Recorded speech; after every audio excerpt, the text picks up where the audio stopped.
কৃষি মন্ত্রী হচ্ছেন দুধকুমার মণ্ডল। কৃষি মন্ত্রী হচ্ছেন দুধকুমার মণ্ডল।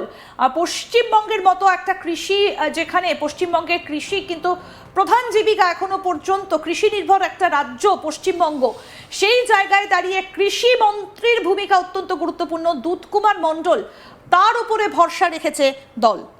হ্যাঁ দেখো, একেবারেই তার জীবনে একটা বড় মানে বলা যেতে পারে একটা বিষয় ঘটে গেছিলো। দল তাকে কিছুদিনের জন্যে সাসপেন্ড করেছিল, কিন্তু বলা যায় যে তার যে ফিরে আসা, নতুন করে ফিরে আসা, শুধু ফিরে আসা না, এমনভাবে তিনি ফিরিয়ে এলেন। তিনি বিধায়ক হলেন, প্রথমবার টিকিট পেলেন, মানে তিনি এর আগেও লড়েছেন, কিন্তু প্রথমবার তিনি জয়ী হলেন বিধানসভা থেকে। শুধু জয়ী হলেন না, তিনি ক্যাবিনেট মন্ত্রী হলেন। চাষির ঘরের একজন ছেলে, আরএসএসের অত্যন্ত কাছের এই দুধকুমার মণ্ডল, এবং বিজেপি তার উপর অত্যন্ত ভরসা করে। শ্রমিক ভট্টাচার্যের অত্যন্ত কাছের, যেহেতু পুরনো আদি বিজেপি নেতা, এবং শুভেন্দু অধিকারীও দুধকুমার মণ্ডলকে খুব মানে স্নেহ করেন বলা যেতে পারে। এবং এটা তো ঠিক, এটাও তো একটা বড় চ্যালেঞ্জ। আমাদের রাজ্যের 100% মানুষের মধ্যে 75 থেকে 80% মানুষ তারা কৃষির ওপর নির্ভর করে। তো সেক্ষেত্রে এই দুধকুমার মণ্ডল মানে কৃষকদের যে দাবি দেওয়া, ন্যায্য মূল্য, কৃষকরা যে দাবি করে এসছে, তারা কষ্ট করে ফসল ফলায় কিন্তু কৃষকরা দাম পান না। এই যে তৎকালীন তৃণমূল কংগ্রেস সরকারের আমলে আলুতে তো কৃষকদের 1 বিঘা জমিতে 10,000 12,000 টাকা লস হয়েছে। সেক্ষেত্রে দুধকুমার মণ্ডল কৃষকদের জন্যে কি নতুন প্রকল্প আনে, এবং যোগ্য ব্যক্তিকে যোগ্য পদে শুভেন্দু অধিকারী বসালেন, কেন্দ্রীয় নেতৃত্ব বসালেন। এখন দেখার বিষয় তিনি কি কাজ করেন। একদম। এর পরেরটাতে আসবো, মালতী রাভা রায়। মালতী রাভা রায় তিনি কোন কোন দপ্তরের দায়িত্ব পেলেন, কি কি মন্ত্রী হলেন? অনেকগুলো দপ্তর রয়েছে। নারী ও শিশু সমাজ কল্যাণ মন্ত্রী, স্বনির্ভর গোষ্ঠী দপ্তর, কর্মসূচি পরিবীক্ষণ দপ্তর, অনেকগুলো দায়িত্ব। নারী ও শিশু সমাজ কল্যাণ মন্ত্রী, স্বনির্ভর গোষ্ঠী, কর্মসূচি পরিবীক্ষণ দপ্তর।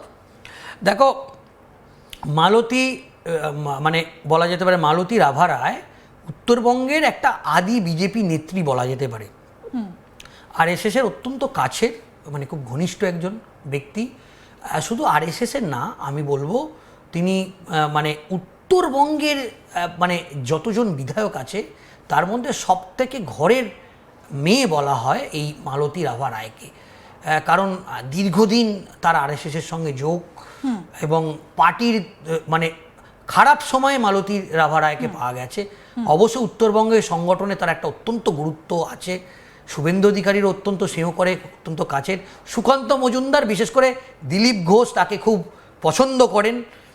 আমি যে কথাটা বলছিলাম, উত্তরবঙ্গের একেবারে বিজেপির ঘরের মেয়ে বলা হয়, এবং তিনি সবাইকে চেনেন। তার আজ থেকে চাপ বাড়লো, কারণ গোটা উত্তরবঙ্গের মানুষ আজ থেকে তার কাছে বিভিন্ন দাবি দাওয়া নিয়ে যাবে। এটা তার কাছে চ্যালেঞ্জ। এবং নারী শিশু কল্যাণ দপ্তর, মালতী রাভা রায় অত্যন্ত সক্রিয় একজন কর্মী উত্তরবঙ্গের, এবং বিভিন্ন সময় তাকে আমরা বিভিন্ন মানুষের কর্মসূচিতে তাকে দেখা গিয়েছে, মানুষের দুয়ারে দুয়ারে তিনি পৌঁছে গিয়েছেন বিভিন্ন সময়, এবং তার দায়িত্ব অনেকটাই বাড়লো এই দপ্তরগুলো পাওয়ার পর। একেবারে তাই। এবং দেখো, শুধু নারী সমাজ কল্যাণ দপ্তর নয়, স্বনির্ভর গোষ্ঠী, আমরা জানি এ রাজ্যের মহিলাদের যেটুকু কর্মসংস্থান হয় সেটা হচ্ছে এই স্বনির্ভর গোষ্ঠী, এবং প্রত্যেকটা জেলায় জেলায় সেলফ হেল্প গ্রুপ। সেখানে প্রান্তিক গরিব যে সমস্ত মহিলারা, তারা বিভিন্ন 10 জন 12 জন গ্রুপ তৈরি করে তারা সরকার তাদেরকে ঋণ দেয়, এবং বিভিন্ন জায়গায় যে মেলা, যেগুলো উদ্বোধন মেলা যেগুলো হয়, সেই মেলাগুলোর মাধ্যমে একটা অর্থ যেটা মানে সরকারের ঘরেও আসে, এবং ওই সমস্ত প্রান্তিক মহিলারা তাদের একটা কর্মসংস্থান, অত্যন্ত চ্যালেঞ্জিং দপ্তর, এবং মনে করা হচ্ছে মহিলাদের কর্মসংস্থানের জন্য এই মালতী রাভা রায়। এবার আসবো ইন্দ্রনীল খাঁ, ক্রীড়া ও যুব কল্যাণ মন্ত্রী এবং ভোক্তা বিষয়ক যে দপ্তর, তার মন্ত্রী হচ্ছেন ডক্টর ইন্দ্রনীল খাঁ। আমরা কিছুক্ষণ আগে আলোচনা করছিলাম সুজয়, যে ডক্টর ইন্দ্রনীল খাঁ তিনি ক্রীড়া ও যুব কল্যাণ দপ্তরের মন্ত্রী হচ্ছেন, এবং একই সঙ্গে তাকে ভোক্তা বিষয়ক দপ্তরের মন্ত্রিত্ব দেওয়া হয়েছে। একেবারে তাই। ডক্টর ইন্দ্রনীল খাঁ যুব মোর্চার, বিজেপির 2টো টার্মের সভাপতি। যেহেতু তিনি যুব মোর্চা করেছেন, তাকে যুব কল্যাণ দপ্তর বেছে বেছে দেওয়া হলো, ক্রীড়া দপ্তরও দেওয়া হলো, একজন যুবক ব্যক্তি।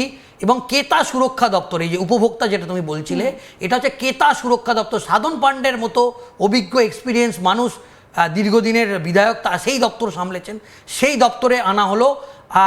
এবং আমরা জানি আরএসএসের অত্যন্ত ঘনিষ্ঠ সুনীল বানসাল খুব পছন্দ করেন, বিজেপির একদম মানে বাড়ির ছেলে বলা হয়, কাছের ছেলে বলা হয়, এবং বিজেপির প্রত্যেকটা মানুষ ডক্টর ইন্দ্রনীল খাঁকে চেনে, এবং খুব সহজে, খুব মৃদুভাষী একজন ডক্টর, অঙ্কোলজিস্ট এবং ক্যান্সার বিশেষজ্ঞ, অত্যন্ত সুপরিচিত। এখন দেখার বিষয় এরপর তিনি আর ডাক্তারি করার সময় পান কি না, কারণ একটা নয় অন্তত 3টে দপ্তর শুভেন্দু অধিকারী তাকে দিয়েছেন। এবং আমরা জানি যে কসবায় তিনি থাকেন, এবং তিনি অত্যন্ত বিজেপির কাছের একজন মানুষ।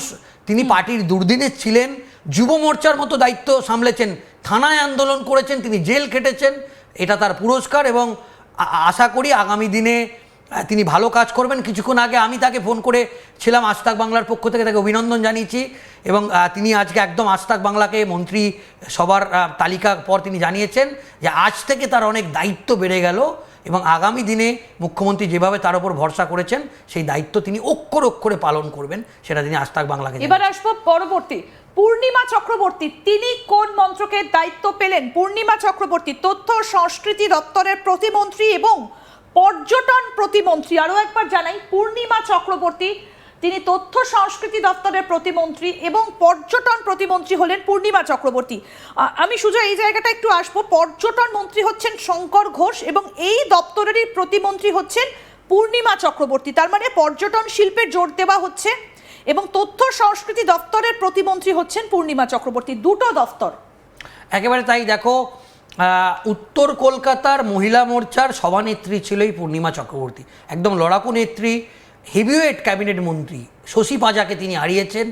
আমরা জানি মহাগুরু মিঠুন চক্রবর্তীর অত্যন্ত ঘনিষ্ঠ, এবং তিনি কিন্তু সংগঠন থেকে উঠে এসছে, বুথ স্তর থেকে, জেলা স্তর থেকে, মণ্ডল স্তর থেকে, শক্তি কেন্দ্র থেকে তিনি উঠে এসেছেন।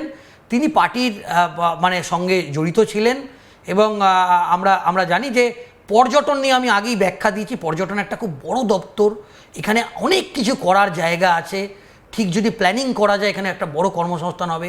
তথ্য সংস্কৃতি দপ্তর এটা একটা খুব অত্যন্ত চ্যালেঞ্জিং দপ্তর।